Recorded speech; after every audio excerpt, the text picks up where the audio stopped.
Nei, þetta er langa snúra sem ég ætla að nota í...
Mikrofonin.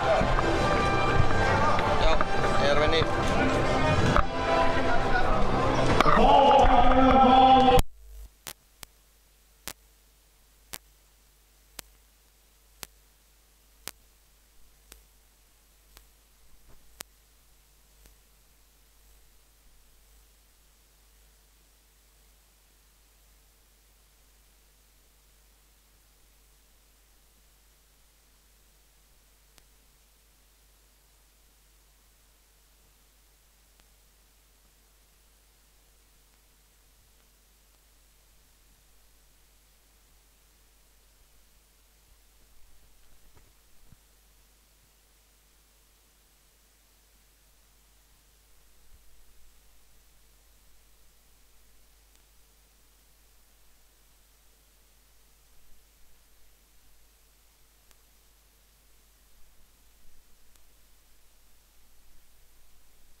Jæja Heimir, til hamingju með bikarmeistaratitilinn.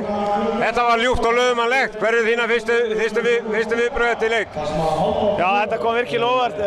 Við mættum í deildinum daginn og töpuðum með 2 og byggumst hörkuspennandi leik en þeir hafa sofið vel á hótelkabinu í kvöld og komu hrikalega klári í leikinn og ég er langt síðan séð svona góði vörn og frábær markvarsla líka. Já, það má segja það. Þetta er náttúrulega stór og sterkir drengir sem út með og ég meina hvað er það sem þið eru að gera en önnulið betur? Já, þetta er fyrst skipt sem ég þjálfa strákar sem eru nánast allir stærri en ég, enda var ég nú svo sem ekkert stór en það sem við gerðum betur í dag, ég held að við vorum bara rétt mótiveraðir, kannski minna stressaðir. Þetta er bara dagsformið, þeir voru svona pínu ólíkir sjálfum sér, ekki við. Þannig að ef við myndum mæta með morgun þá voru það allt annað leikur held ég.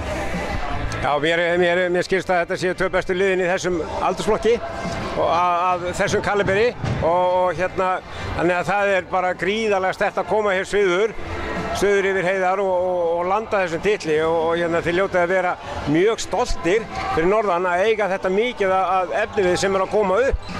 Hárrétt hjá þér, Karl, hárrétt hjá þér.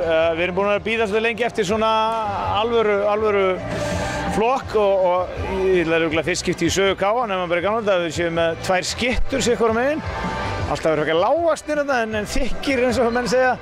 Þannig að afskaplega ánægilegt að eiga 2 frábæra skyttur, frábæra miðjumann, markvarslan frábær í dag. Þetta er rosalega flott formúla. Síðan erum við með Hotnamann eitt lítinn sem er alveg trilltur fyrir framann og hann er þetta bróður Dags í meistaraflokki og þannig að ef að Dagur passar sig ekki þá bara slæðir hann út eftir 3-4 ár. En þetta er frábær formúla og við erum mjög stoltir í að steppi með árangurinn. Þetta er ekki búið samt. Þetta er bara 1 titill af 3 sko. Nákvæmlega og ég meina það er bara áfram gakk og þið fagnið væntanlega í dag og þá farið heim í kvöld eða hvað? Já, fagnið á fjórðuleiki, ætli þessi ekki bara Kentucky. Kannski aðeins öðru sem við IBVF í gær en það verður bara Kentucky fræ í okkur og síðan eru þeir alltaf mjög skemmtilegir rútunuleiðinni heim og sérstaklega varamarkmaðurinn Viggi, hann verður örugglega trilltur í rútunni, en þetta er allt í toppmálum bara. Það er bara þannig og bara til hamingju með þetta var frábær leikur að ykkar hálfu og pínlitlir yfirburðir í þessum leik, en til hamingju enn og aftur gangi ykkur vel. Takk fyrir. Gott vita.